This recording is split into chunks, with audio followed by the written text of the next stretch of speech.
Guacamole. I still just think it's too good, man. It's so good. It's so amazing. Fantastic. Well, for starters, let's hit all the good things. Don't hold any punches. Don't bitch out. Be harsh. listen. I was lurking when y'all started going on that BDSM shit or whatever the fuck. Like, my critique, I'm quitting. I have critiques on it. Okay, bad. Like, I was in there when y'all started getting into some weird shit. Some good. Well, I mean, I guess it's not real weird for you guys, but anyway. First things first. Compositionally, I like what we have going on here. We have a lot of things that like draw me into the middle of the picture, where we see like you took this element and you incorporated it really well, and also kind of added to it. Kind of like how the eyes here are different than the way they appear here. So that's really fucking cool. I also like that you added this cute little like the clouds in the background. Nice touch. Very nice touch. But for me, the main thing I would just try to do is kind of like go even harder on the idea of this composition that you already had. If this will show up correctly. Okay.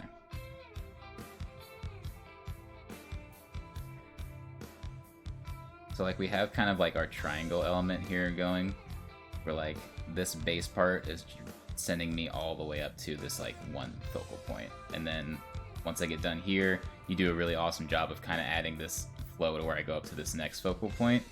But like I would just try to amp that up a little bit more. So all this stuff in the foreground, I would beef it up a bit and really just bring it up way up in front here.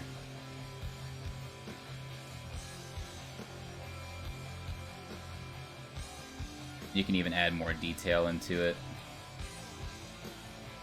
if you wanted.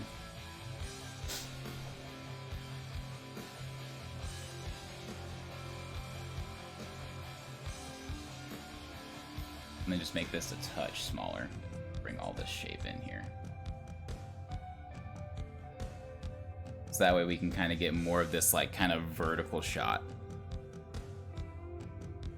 Yeah, bring up just a little bit more, because when I look at it, I'm like, damn, this is a dope piece, and I just want it to, I want to feel like I want to live in this moment more, because it's really fucking cool, and I want to feel that spookiness on like another level.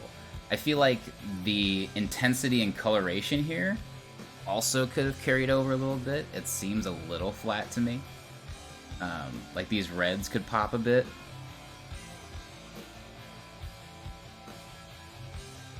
Let me see if I can do anything with that.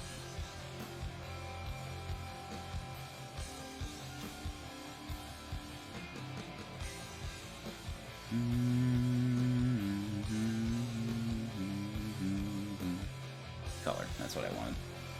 Yeah, so like, take some of this and just kind of just amp up those reds a little bit more in there.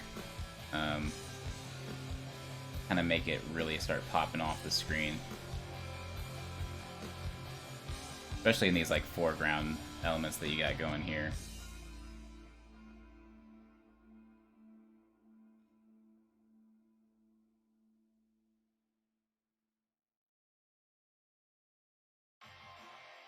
Just that kind of stuff, and then you can always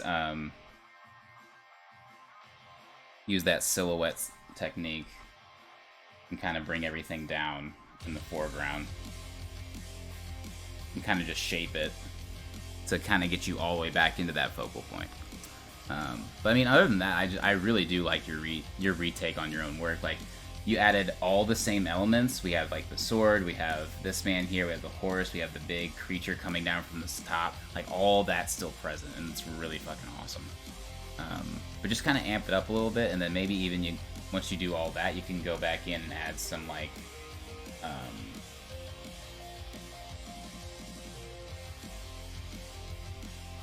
just some kind of like elemental effects like this, and help that even draw the eye back towards whatever you're wanting to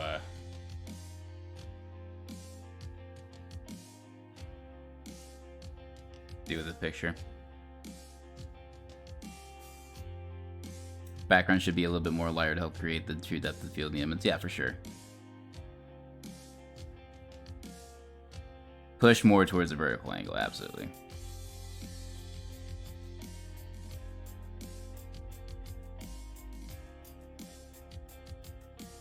A little more contrast in the monster too. Yeah.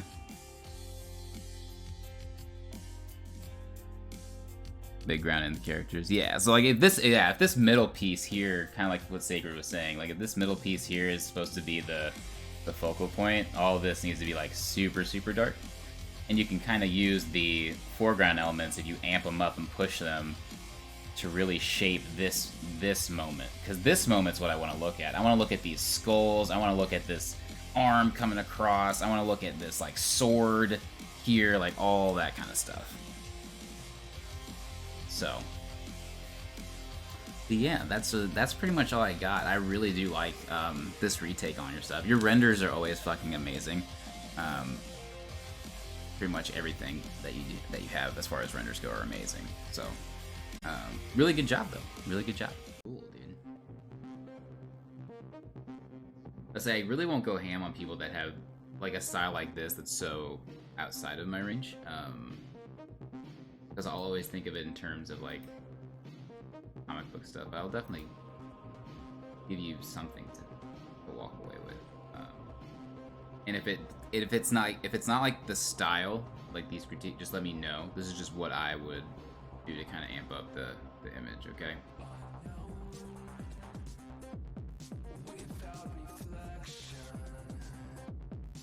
Alright, so this is Chromiums. So right away, I assume the flatness is part of the style.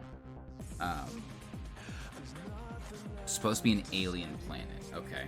Okay, I can definitely get that vibe. Yeah, so I assume the flatness is part of the style. So really, it's making it feel very, very alien-y. I would like, it's probably just like always amping up those feelings of what it is. I get a sense that this is in space. Like when I first looked at it, it's like, oh, this is like space. But for it to feel kind of alien-ish, I would say just probably add in more things that are not of this world. These trees look great. I freaking love how simple and the color choices you made for these trees. They're literally like, they're probably like my favorite part of it, for sure. But the reason why I say amp up the alien stuff, because like we see this kind of stuff on Earth. Like we see this looks like a space station kind of situation, which is good. But I would dig into more of like, how can I simplify really crazy like alien concept art in this style? Does that make sense? And keep it within the realm of how you construct your images.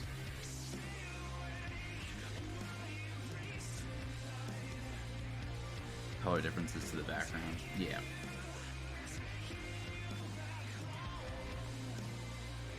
But again, I think that's more of just a style thing, pastel, so I'm not going to harp on that. Yeah, does that make sense? Because you do, like, this is, I get more space from this than alien planet from this.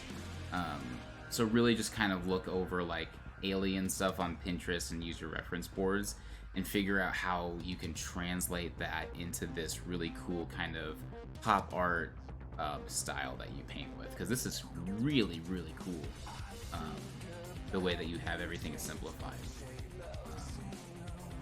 But if it's supposed to be X, then that's your artistic problem. Like if the artistic problem is it's supposed to be an alien planet, that's what you have to solve. You have to solve a way for the audience to know that when you look at this is a alien planet for sure, and not just something in space. Does that make sense? Getting your point across from what you want out of the illustration is always the big thing. But no, this is really cool. I've never really seen this a specific style before.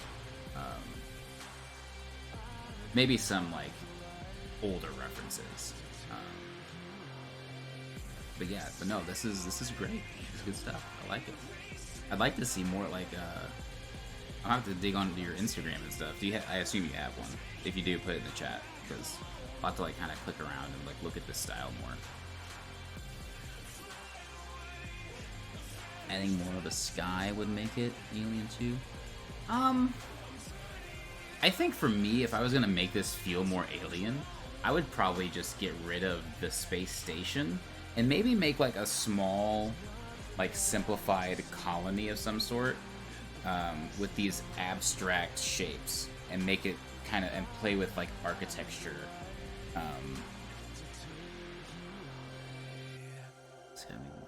Sorry. Maybe make it more like play with more abstract shapes. I would add maybe another moon right behind it because that's something like from pop culture we can associate with aliens is like the double moon on Tatooine from Star Wars. Oh, I see. Like invent some crazy alien buildings, right? Things that we don't see because at least at that point we understand it's like not anything we've seen. It's more in that scientific or that sci-fi realm, that fantasy realm. Yeah, stuff like that.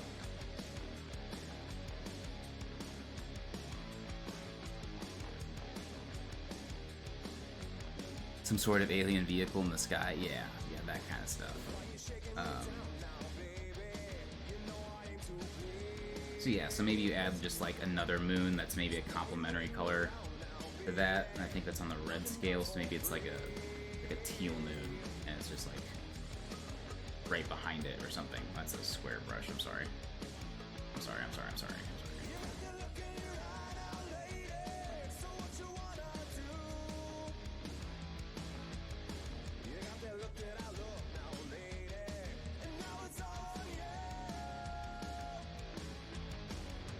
Something like that. And you can always add like the little. You can add a complementary color onto that as well, and maybe even complement the same design.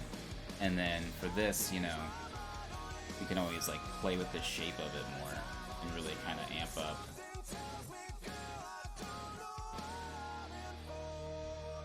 Stuff that we don't see here on Earth, Maybe it's connected to this. Maybe there's maybe they're mining some like alien some kind of alien material that we don't have available to us on Earth, right? Maybe even like extend this out to like come across here, and now it's like a whole little like civilization, even or something. So there's like just like that kind of stuff. Maybe we add like a meteor in the background, something like that. But yeah, that kind of stuff.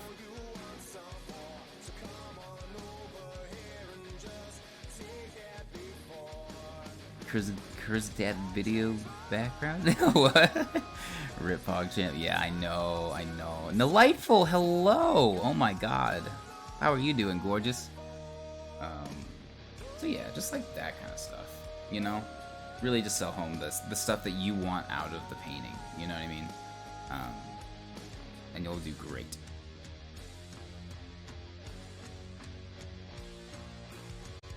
So.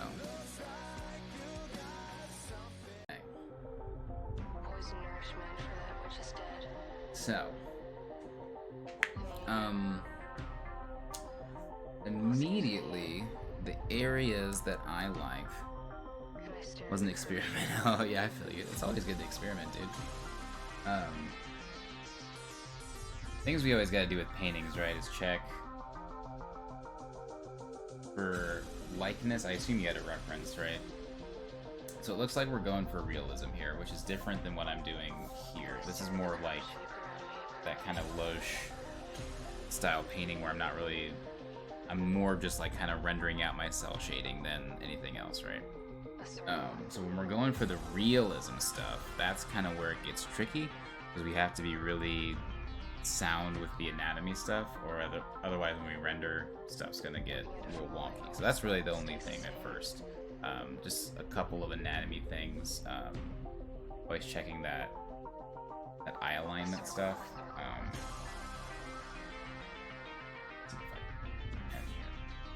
So always checking that eye alignment stuff, making sure it goes straight across here. Does do a pretty good job here. I can see this is where the halfway point was on the skull. 3/4 shot here. The rest of that jaw would meet there. So, and anatomically, we're looking pretty good here, right? Neck goes down there, right into the clavicle. So this is all looking good.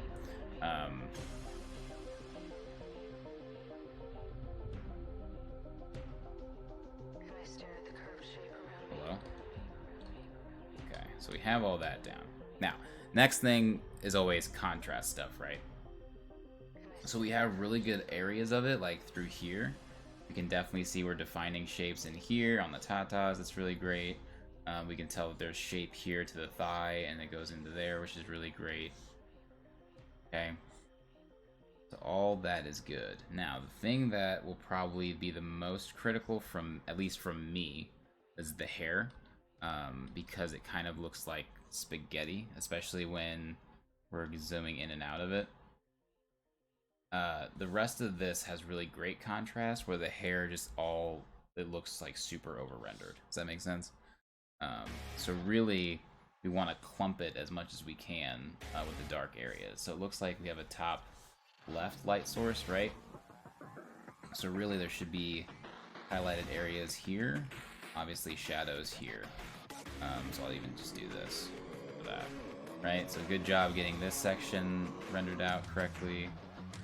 There should be a little bit of a fall off here, so I'd shade that a little bit. And then this whole back half should be way darker than what you have here. So let me see if I can do this real quick. Multiply it, pull it down, or pick that brown. Actually, do a little bit of a paint over here.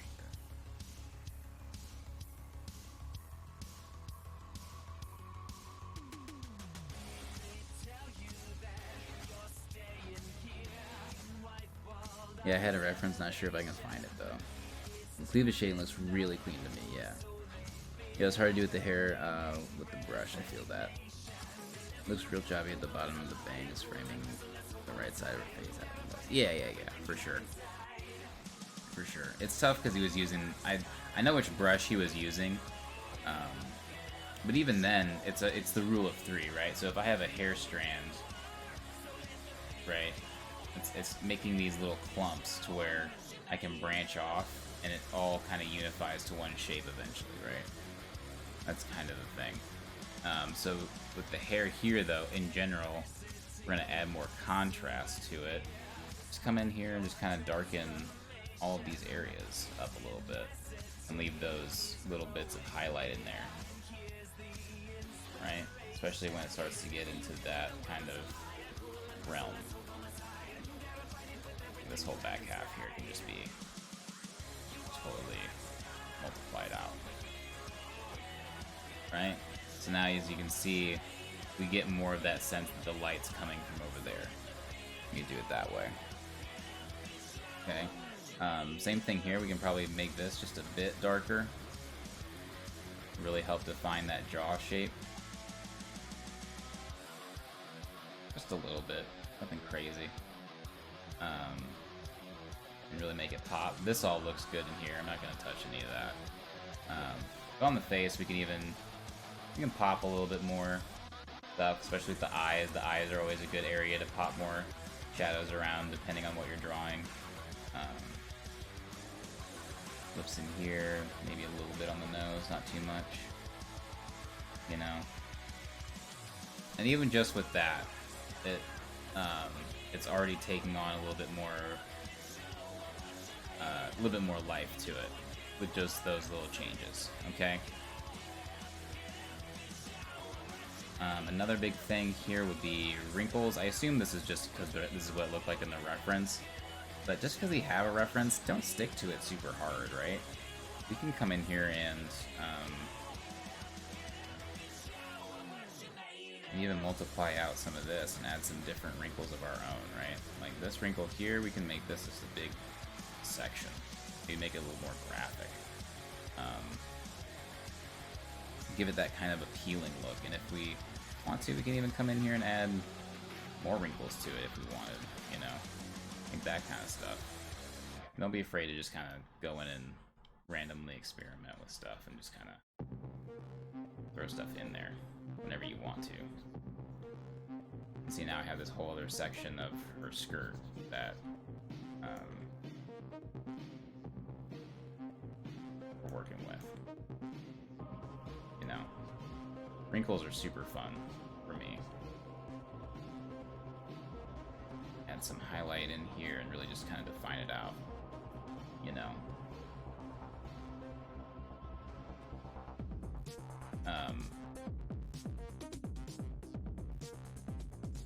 So yeah, just kind of adding more points of contrast, more of the darker shapes, and really kind of defining volumes and things like that. And then the stool, I know you were using just the acrylic brush, but what you can do in that situation, pretend this is an eraser, is when you're making these shapes, use the eraser when you're using a brush like that to get those solid edges. Does that make sense? Yeah, with the hairbrush. It even smooth the shading on the bra as well. In CSP, I'd recommend the oil paintbrush or the opaque watercolor. I got lazy with the stool. Yeah, the stool is easily the worst part of the painting, and you can tell. But yeah, so even that little stuff there, when you zoom out, you can just see there's a different. It's way more contrasted compared to what you had. Hopefully that comes up well on stream, but yeah, but like this all in here is great. I don't mind the shading on the bra. I think it's fine. Again, it's just like when you're going in and doing all this stuff, use the colors to really set those edges. So like if I wanted this here to be sharper, right? All I'm gonna do is grab my brush. I'm gonna use a G pen just for the example. Grab my brush and really just kind of make the angles that I want and clean it up, you know? So bam, now it can look like that. Or if it's more of a round thing, boom, we just kind of come in and really take our time with it and round off those edges and make it clean. Same thing with in here. So this kind of edge, right? It's tough when there's a gradient, but you get the idea. It's just using your brushes to kind of make all the edges cleaner. Alright. Other than that, dude, this thing turned out really good for a quick little study you were doing. It turned out really good, man. Sent the reference from the Discord back.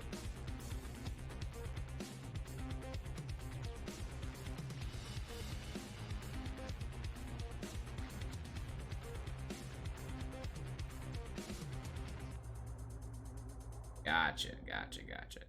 So you're working with black and white anyway. Yeah, dude. See, you nailed most of the aspects of the painting anyway, or the reference anyway.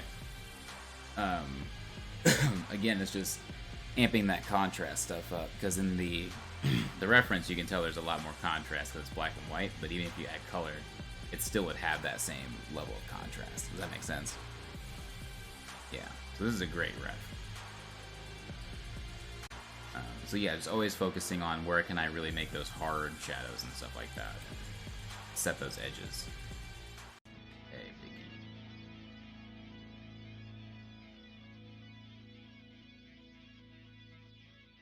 So if this is our reference here, the main thing we're going to want to focus on is our line of action stuff. I'm just gonna kind of get it in a similar spot so we can see the subtle differences and how that works, right? So when you break this image down, we're always looking for the first line of action. So basically, which direction is the body facing? Is it left? Is it right? In this case, looks like the main direction is, it's basically 3/4 to the left, right? So our first line of action is kind of going in this direction here. Okay, that's at least for the body part. And then we want to look at the head direction. Which way is the head facing, left or right? We have this kind of cool contrapposta.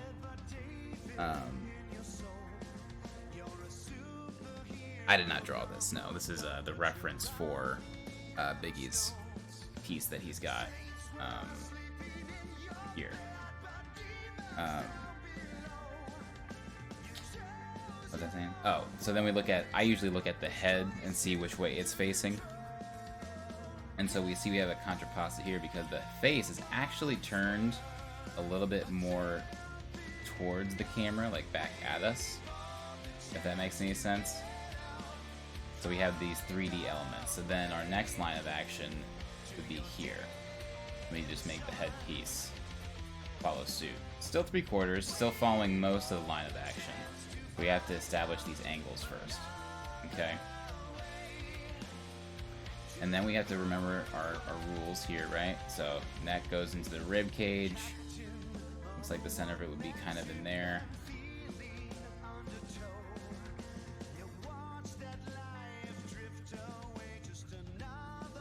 Again, just following mostly where this line of action is coming from.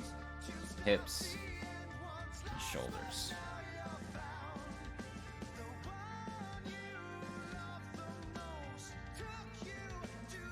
All goes back to the line of action, trying to make sure we're okay with covering some stuff up. And then from there we can draw these hard angles. And I always like to just do pause for the hands. And since it's turned, you have to picture it like this. The shoulder's actually going to be hidden from us. So we wouldn't just want to put the shoulder up here and then draw it, okay? And we'll come back over, draw another paw here, and then we'll do that, okay? Legs would kind of go like that. So if we're on that edge, now let's remove the reference and see what we're working with here. So, even when copying that picture, we can still add a lot more fluidness, or fluidity, I should say, to our sketch. So as a base sketch, we need to make sure that we're going fast. Going fast is the way that you are able to get those fluid lines, you're able to get that line of symmetry, you're able to get a little bit more accuracy sometimes too. So here, this line is very straight and it's safe, right? When you're sketching these layouts, I want you to just really, boom, just get in here. Just get here and draw it. Who cares, right? If it's supposed to be 3/4, just make it 3/4. Go fast, right? Here's this here, this here, this here, boom. Now I have this angle here. Remembering our hip's gonna sway a little bit this way. Shoulder's gonna come up this way. This here, and then this angle with the wrist here on the hand, right? Same thing with the face. Just throw it down. Just throw it down. We can have her eyes coming back up towards us as we want. Okay? And doing it this way creates that flow. And it gets you going really, really quickly, and it makes you think more. Okay, and then like as you define it, you can get more detailed with it, right? So I'm just going to try to go fast again and show you. So this was the reference I was using, right?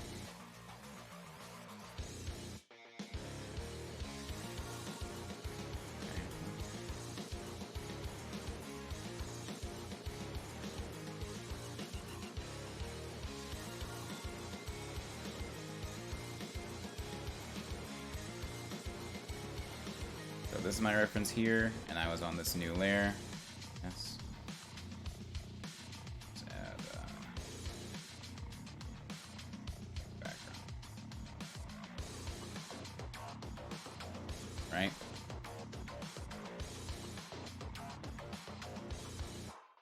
Immediately, the things I'm looking at, I'm just gonna get the head down.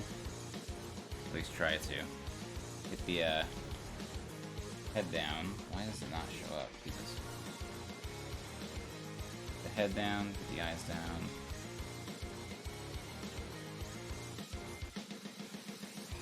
Seeing that shoulder bend here. And I have a little bit of a hip bend here.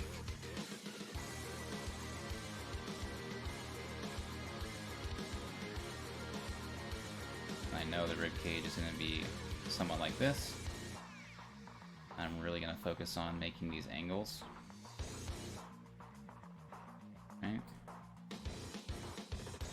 Making these shapes with the hand. Knowing that there's going to be this shape as well. So it's kind of that hourglass figure with women, right?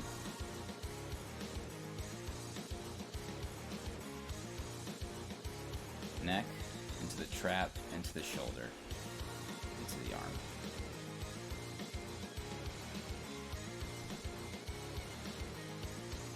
And as I'm refining, I'm really looking back here to see where all these angles exist in, right? So really, there's a bigger angle than what's portrayed because of her kimono.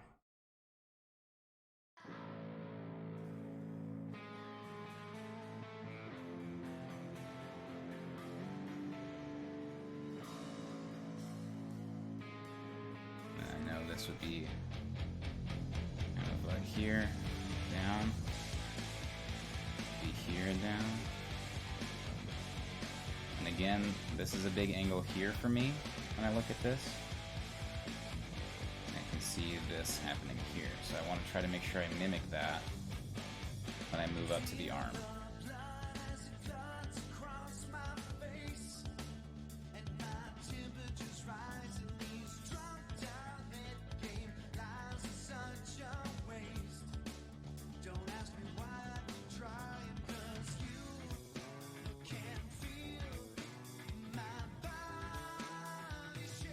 Bam. And I also usually try to block out the hair as well with females because it makes it a little bit easier on me. Right? So again, go fast. Really just nail the angles of what you're working with down. And really think about how the body all kind of aligns together and creates all these different shapes on things. Okay?